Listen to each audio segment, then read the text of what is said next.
আজকের গুরুত্বপূর্ণ জাতীয় এবং আঞ্চলিক সংবাদে আপনাদের সবাইকে জানাই স্বাগতম। সংবাদের শুরুতেই জানিয়ে দেব সংবাদ শিরোনাম। গুড়া কেনাবেচায় জল ঢেলে নজরবন্দি দশা কাটিয়ে রাজস্থান থেকে স্বস্থানে ফিরলেন মহাজোটের 20 প্রার্থী। এবার নাগপুরিয়া সরকার যাবে, লুইতপুরিয়া সরকার হবে বললেন হাফিজ রফিকুল। বিস্তারিত থাকবে প্রতিবেদনে। একদিনে জোড়া খুনে চাঞ্চল্য নিলামবাজারে, গ্রেফতার 3। 2 ডোজ টিকা না নিলে কোনো মুসলিমই পবিত্র হজযাত্রায় যেতে পারবেন না। টিকার 2 ডোজ বাধ্যতামূলক হজযাত্রীদের, জানালো হজ কমিটি। 19 মে উচ্চ মাধ্যমিক ও মাধ্যমিক পরীক্ষা হচ্ছে না, রাজদীপকে আশ্বাস হিমন্ত বিশ্ব শর্মার। পরীক্ষা নিয়ে জট, বন্ধের ডাক। বিস্তারিত থাকবে প্রতিবেদনে। আজ পশ্চিমবঙ্গে 5ম দফার ভোট হয়েছে। ভোট শুরুতেই রক্তাক্ত বর্ধমান, মেরে মাথা ফাটিয়ে দেওয়া হলো বিজেপি এজেন্টের, জখম 4। দেশে করোনায় রেকর্ড মৃত্যু, একদিনে আক্রান্ত 2,34,692। ও ভোটারদের বিজেপিতে ভোট দিতে নির্দেশ, অভিযোগ কেন্দ্রীয় বাহিনীর বিরুদ্ধে। এবং সর্বশেষ জানিয়ে দেব, করোনায় বেসামাল দিল্লি, মানুষকে ঘরে থাকার আর্জি দিল্লির মুখ্যমন্ত্রীর। দর্শক, এতক্ষণ শুনছিলেন সংবাদ শিরোনাম, এখন শুনুন সংবাদের বিস্তারিত। বিজেপির হর্স ট্রেডিংয়ের বয়ে মহাজোটের একাংশ প্রার্থী 1 সপ্তাহের অজ্ঞাতবাস কাটিয়ে অবশেষে ফিরে এলেন। ভোটদান পর্ব শেষ হওয়ার সঙ্গে সঙ্গে মহাজোটের শরিক AITF দলের 18 প্রার্থী ও কংগ্রেসের 2 প্রার্থী একসঙ্গে রাজস্থানে একটি চার্টার্ড বিমানে উড়ে যান। নির্বাচনের পর একসঙ্গে রাজস্থানের জয়পুরের কাছে আজমিরের ফেয়ারমাউন্ট হোটেলে মহাজোটের একাংশ প্রার্থীর অজ্ঞাতবাসের ঘটনা রাজ্য জুড়ে ব্যাপক চাঞ্চল্যের সৃষ্টি করেছিল। একটি সূত্রে বলা হয়েছে, কোভিড ত্রাসেই তারা অজ্ঞাতবাস থেকে ফিরে এসেছেন। গত কয়েকদিন ধরেই এই চর্চা চলছে যে বিজেপি পরাজয়ের আশঙ্কা করে বিরোধী দলের প্রার্থীদের হর্স ট্রেডিং করে সরকার গঠনের প্রক্রিয়া চালাচ্ছে। আর কংগ্রেস মহাজোটের সরকার গঠনের সম্ভাবনাকে সামনে রেখে মহাজোটের শরিক দলের প্রার্থীদের বিজেপির হর্স ট্রেডিংয়ের হাত থেকে রক্ষা করার জন্য ব্যাপক পদক্ষেপ গ্রহণ করেছে। তারই পরিকল্পনা অনুসারে কংগ্রেসের উদ্যোগে AITF দলের 18 প্রার্থী ও কংগ্রেসের 2 জন প্রার্থীকে রাজস্থানে নিয়ে যাওয়া হয়। রাজস্থানের অভিজাত ফেয়ারমাউন্ট হোটেলে প্রার্থীদের রাখার ব্যবস্থা করে কংগ্রেস। বিজেপি পরাজয়ের পরও যে কোনো কৌশল অবলম্বন করে আসামে ফের সরকার গঠনের প্রক্রিয়া চালাবে, এই আশঙ্কা করে কংগ্রেস আগে থেকেই ব্যবস্থা গ্রহণ করেছে যাতে মহাজোটের কোনো প্রার্থীকে ক্রয় করতে না পারে। তাই বিজেপির টুপে পড়ার আগেই কংগ্রেস পরিকল্পনা মতো AITF ও কংগ্রেসের 20 প্রার্থীকে তুলে নেওয়া হয় রাজস্থানে। এদিকে শুক্রবার রাজস্থান থেকে ফিরে আসেন AITF ও কংগ্রেসের প্রার্থীরা। বেলা 3টা নাগাদ বরঝাড় বিমানবন্দরে উপস্থিত হলে AITF দলের বিধায়করা বিজেপির হর্স ট্রেডিংয়ের বিষয়টি নস্যাৎ করেন। তারা বলেন, নির্বাচনের জন্য দীর্ঘ সময় ব্যস্ত থাকার ফলে তারা একটু বিশ্রাম চেয়েছিলেন। সেই অনুসারে চাপমুক্ত হওয়ার জন্য তারা রাজস্থান সফরে গিয়েছিলেন, কিন্তু এটিকে সংবাদ মাধ্যমে হর্স ট্রেডিংয়ের আশঙ্কা বলে প্রচার করা হয়েছে। AITF দলের সাধারণ সম্পাদক তথা মানকাচার বিধানসভা কেন্দ্রের AITF দলের প্রার্থী আমিনুল ইসলাম বলেন, বিজেপির মধ্যে হর্স ট্রেডিংয়ের একটা পরম্পরা আছে। বিভিন্ন রাজ্যে হর্স ট্রেডিং করে সরকার গঠনের বহু উদাহরণ রয়েছে, কিন্তু হর্স ট্রেডিংয়ের ভয়ে তারা রাজস্থানে যাননি। বিশ্রাম ও অবসর বিনোদনের জন্য তারা রাজস্থান সফরে যান। তবে তিনি স্বীকার করেন, গুড়া কেনাবেচা নিয়ে তার দলের মধ্যে কিছুটা আশঙ্কা যে নেই তা নয়। তবে এবার সরকার যেহেতু মহাজোটের হবে, সেখানে গুড়া কেনাবেচার কোনো প্রভাব AITF দলে পড়বে না। এদিন জনিয়ার প্রার্থী হাফিজ রফিকুল ইসলাম, দিঙ্গের প্রার্থী আমিনুল ইসলাম, ভবানীপুরের প্রার্থী ফণীধর তালুকদার সহ AITF দলের প্রার্থীরা ছাড়াও কংগ্রেসের 2 প্রার্থীও ফিরে আসেন। AITF দলের জনিয়া বিধানসভা কেন্দ্রের প্রার্থী হাফিজ রফিকুল ইসলাম বলেন, হর্স ট্রেডিংয়ের আশঙ্কা নিয়ে তারা জাননি, এটা মিথ্যা প্রচার। AITF দলের কোনো প্রার্থীকে এবার হর্স ট্রেডিং করা সম্ভব নয়, কারণ এবার সরকার হবে মহাজোটের। দিশপুরে এবার নাগপুরিয়া সরকার যাবে আর লুইতপুরিয়া সরকার আসবে। তিনি আরো বলেন, রাজস্থানে তারা বিভিন্ন পবিত্র স্থান ভ্রমণ করা ছাড়াও রাজস্থানের মুখ্যমন্ত্রী অশোক গেহলটের সঙ্গেও সাক্ষাৎ করেন। রাজনৈতিকভাবে অভিজ্ঞ নেতা গেহলটের সঙ্গে সাক্ষাৎ করে তারা অনেক অভিজ্ঞতা লাভ করেছেন বলেও মত প্রকাশ করেন তিনি বলেন, মহাজোটের সরকার হলে সরকার কিভাবে পরিচালনা করতে হবে তারও পাঠ নিয়ে এসেছেন AITF দলের প্রার্থীরা। বলা যায়, রাজস্থানে গিয়ে AITF প্রার্থীদের মানসিকভাবে সুদৃঢ় করে তোলা হয়েছে যাতে বিজেপির টুপে না পড়েন তারা। ভবানীপুরের AITF দলের প্রার্থী ফণীধর তালুকদারের সঙ্গে বিজেপির যোগাযোগ নিয়েও সংবাদ মাধ্যমে বিশেষ চর্চা লাভ করেছিল, কিন্তু এদিন রাজস্থান থেকে ফিরে এসে এআইডিএফ প্রার্থী ফণীধর তালুকদারকে যথেষ্ট আত্মবিশ্বাসী দেখায়। তিনি বলেন, তাকে নিয়ে সংবাদ মাধ্যমে মিথ্যা প্রচার হয়েছে। দলের প্রতি তার 100% আনুগত্য রয়েছে। দিশপুরে মহাজোটের সরকার গঠন হবে বলে তার বিশ্বাস। কংগ্রেস বিধায়ক নুরুল হুদা হর্স ট্রেডিংয়ের আশঙ্কাকে নস্যাৎ করে বলেন, তারা তীর্থভ্রমণ ও বিনোদনের জন্য রাজস্থান সফরে গিয়েছিলেন। অপরদিকে একদিনে জোড়া খুনে চাঞ্চল্য নিলামবাজারে, গ্রেফতার 3। 2 খুনের ঘটনায় চাঞ্চল্যের পরিবেশ রয়েছে নিলামবাজারে। একটি ঘটনায় বাবার হাতে খুন হয়েছে ছেলে, আরেকটি অঙ্গনওয়াড়ির চাল বন্টন নিয়ে বাদ বিবাদে ভাইয়ের হাতে ভাই খুন। পৃথক মামলা হয়েছে দুটি ঘটনারই। জানা গেছে বৃহস্পতিবার সকাল 10:30টার দিকে প্রথম খুনের ঘটনাটি সংঘটিত হয় নিলামবাজার থানা এলাকার খাদারিগুল গ্রামের 163 নং অঙ্গনওয়াড়ি কেন্দ্রের চত্বরেই। অভিযোগ, কেন্দ্রের জন্য সরকারি বরাদ্দ চাল ও অন্যান্য শিশু খাদ্য বন্টন প্রক্রিয়া নিয়ে পরিচালন সমিতির সভাপতি সুনাহর আলীর সঙ্গে মতবিরোধ দেখা দেয় তারই ভাইদের। আরও অভিযোগ, বাকবিতণ্ডা চরমে ওঠার পর সুনাহরকে রড লাঠি দিয়ে বেধড়ক মারপিট শুরু করে তার ওই আপন ভাই ধৃত তুতিউর রহমান, মজির উদ্দিন সহ মালিক উদ্দিন ও শালিক উদ্দিন। দূর থেকে ঘটনাটি দেখে সৎ ভাইদের হাত থেকে অঙ্গনওয়াড়ি কেন্দ্রের সভাপতি সুনাহরকে বাঁচাতে এগিয়ে যান হতভাগ্য যুবক শামসুল হক।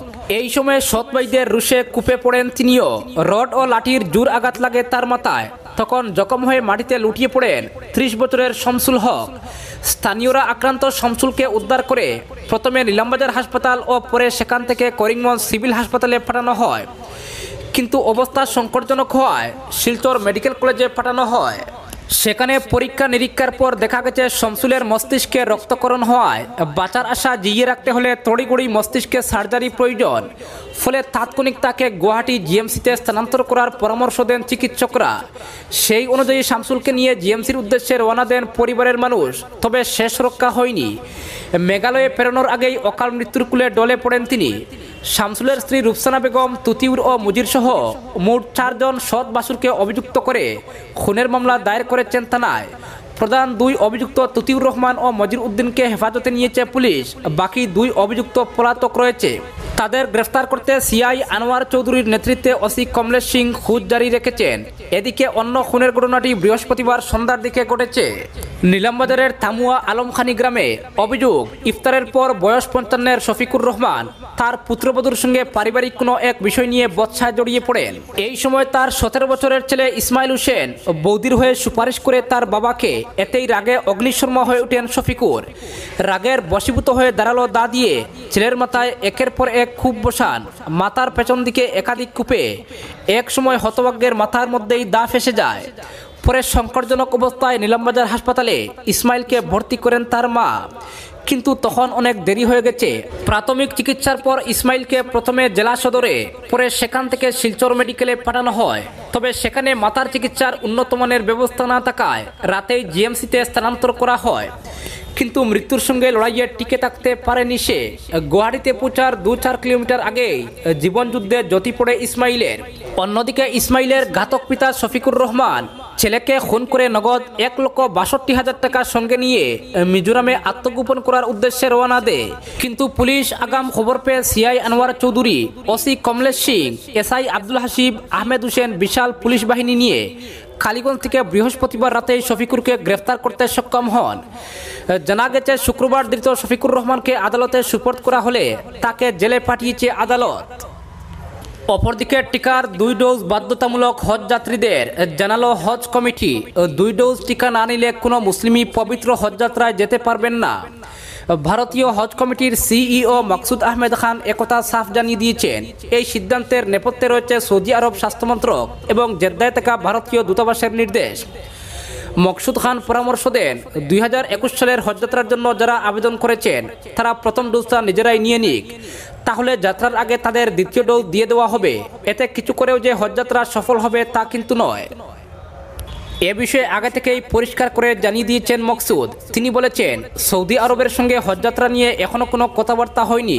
সমস্ত কিছুই তাদের অনুমোদনের উপর নির্ভর করছে। ইসলাম ধর্মাবলম্বীদের সবথেকে বড় পুণ্যের কাজ হচ্ছে হজযাত্রা। ভারতীয় মুসলিমদের যদি ছাড়পত্র দেওয়া হয় তবে হজযাত্রার বিমান চলা শুরু হবে জুন মাসের মাঝামাঝি থেকে। গত বছর অতিমারির কারণে ভারতীয় মুসলিমরা হজে যেতে পারেননি। এবছর করোনার দ্বিতীয় ঢেউ আরও মারাত্মক আকার ধারণ করেছে। ফলে এবারও পুণ্যকর্ম থেকে বঞ্চিত হতে পারেন ধর্মপ্রাণ মুসলিমরা। অপরদিকে আজ পশ্চিমবঙ্গে পঞ্চম দফার ভোট গ্রহণ হয়েছে। পঞ্চম দফার ভোট গ্রহণ শুরু হতেই অশান্ত উত্তর বর্ধমান। সাত সকালেই মারামারির খবর সামনে এলো। আজ সকাল থেকেই রণক্ষেত্রের চেহারা নিয়েছে বর্ধমান উত্তরের সরাইটিকর এলাকা। এক বিজেপি এজেন্টকে মেরে মাথা ফাটিয়ে দেওয়ার অভিযোগ উঠেছে তৃণমূলের বিরুদ্ধে। জখম আরও 4 বিজেপি কর্মী। বর্ধমান উত্তর বিধানসভা কেন্দ্রের সরাইটিকর অবৈতনিক প্রাথমিক স্কুলে ভোট গ্রহণ চলছিল। অভিযোগ, সেই সময় তৃণমূল আশ্রিত দুষ্কৃতীরা হামলা চালায় 70, 71, 72 ও 73 নম্বর বুথে বিজেপি এজেন্টদের উপর হামলা হয়েছে বলে অভিযোগ। স্থানীয় বিজেপি কর্মীদের দাবি, ভোট শুরু হতেই চড়াও হয়ে দুষ্কৃতীরা মারধর শুরু করে বিজেপি এজেন্টদের। বাধা দিতে গেলে হামলা হয় বিজেপি কর্মীদের উপরেও। অজিত সরকার ও অজিত সরের নামে বিজেপির 2 বুথ এজেন্টের মাথা ফেটেছে। একজনের জখম গুরুতর। তাদের বর্ধমান মেডিকেল কলেজে ভর্তি করা হয়েছে। এই হামলার অভিযোগ পুরোপুরি অস্বীকার করেছে শাসক দল। অপরদিকে নয়া গতিতে দেশে রুজি বেড়েই চলেছে করোনা সংক্রমণ। দৈনিক সংক্রমিতের সংখ্যা ফের 2 লক্ষের গণ্ডি পেরোলো। কেন্দ্রীয় স্বাস্থ্য মন্ত্রকের রিপোর্ট অনুসারে গত 24 ঘন্টায় ভারতে নতুন করে করোনায় আক্রান্ত হয়েছেন 2,34,692 জন। সুস্থতার হার অনেকটাই কম। একদিনে দেশে সুস্থতার হার 1,23,354 জন। গত 24 ঘন্টায় দেশে করোনায় মৃত্যু হয়েছে 1,341 জনের। এখনো পর্যন্ত যা দেশে সর্বোচ্চ। এখনো পর্যন্ত দেশে করোনায় মোট আক্রান্তের সংখ্যা 1,45,26,609। করোনাকে হারিয়ে এখনো পর্যন্ত মোট সুস্থ হয়েছেন মোট 1,26,71,220। ভারতে অ্যাক্টিভ কেসের সংখ্যা 16,79,740। করোনায় মোট মৃত্যুর সংখ্যা 1,75,649। দেশে মোট টিকাকরণ হয়েছে 11,99,37,641 জনের। এখনো পর্যন্ত নমুনা সংগ্রহের সংখ্যা 26,49,72,022। গত 24 ঘন্টায় নমুনা সংগ্রহ হয়েছে 14,95,397। অপরদিকে আগামী 19 মে আসাম উচ্চতর মাধ্যমিক শিক্ষা পরিষদ ও আসাম মাধ্যমিক শিক্ষা পরিষদ পরিচালিত উচ্চ মাধ্যমিক ও মাধ্যমিক পরীক্ষার সূচিতে 19 মে অন্তর্ভুক্ত হয় বরাক উপত্যকা জুড়ে যে অসন্তোষ দানা বেঁধে উঠেছে, সে নিয়ে অবশেষে মুখ খুললেন শিক্ষামন্ত্রী হিমন্ত বিশ্ব শর্মা। শুক্রবার তিনি শিলচরের সাংসদ রাজদীপ রায়ের কাছ থেকে এ সম্পর্কে অসন্তোষের কথা জেনে তাকে জানান, ভাষা শহীদ দিবস নিয়ে বরাক উপত্যকার মানুষের মনে যে ভাবাবেগ রয়েছে সেটা লক্ষ্য করেই ওই দিন পরীক্ষা গ্রহণ করা হবে না। এ সম্পর্কে প্রয়োজনীয় প্রশাসনিক পদক্ষেপ শীঘ্রই নেওয়া হচ্ছে এবং 2 পরীক্ষা গ্রহণ প্রতিষ্ঠান থেকে এ সম্পর্কে সংশোধনীয় প্রকাশ করা হবে। 19 মে পরীক্ষার বিষয়টি নিয়ে প্রথমে প্রতিবাদ জানিয়েছিল বরাক উপত্যকা বঙ্গ সাহিত্য ও সংস্কৃতি সম্মেলন। উচ্চ মাধ্যমিক চূড়ান্ত বর্ষের পরীক্ষার রুটিনে 19 মে অন্তর্ভুক্ত হতেই বরাক বঙ্গের তরফে উচ্চ মাধ্যমিক শিক্ষা পরিষদের কাছে দিনটি পরিবর্তনের দাবি উত্থাপন করা হয়। সংগঠনের তরফে এক প্রতিনিধি দল গুয়াহাটিতে পরিষদের সচিব রমেশ চন্দ্র চুটিয়ার সঙ্গে দেখা করে এ সম্পর্কে বিস্তারিতভাবে কথা বলে 19 মে দিনটি পরীক্ষার সূচির বাইরে রাখার জোরালো দাবি জানান। তখন পরিষদ থেকে এই দাবি মেনে নিয়ে রুটিনে শীঘ্রই সংশোধনী প্রকাশ করা হবে বলে আশ্বাস দেওয়া হয়েছিল। কিন্তু এই আশ্বাস মর্মে কোনো পদক্ষেপ না নিয়ে উল্টো উচ্চ মাধ্যমিক প্রথম বর্ষের পরীক্ষার রুটিনেও 19 মে অন্তর্ভুক্ত করা হয়। বরাকবঙ্গের তরফে তখন কথার খেলাপ করা হচ্ছে বলে অভিযোগ তুলে উচ্চ মাধ্যমিক শিক্ষা পরিষদকে তীব্র প্রতিক্রিয়ার কথা জানিয়ে উদ্ভূত পরিস্থিতির দায় ওদের উপর বর্তাবে বলে লিখিতভাবে জানিয়ে দেওয়া হয়।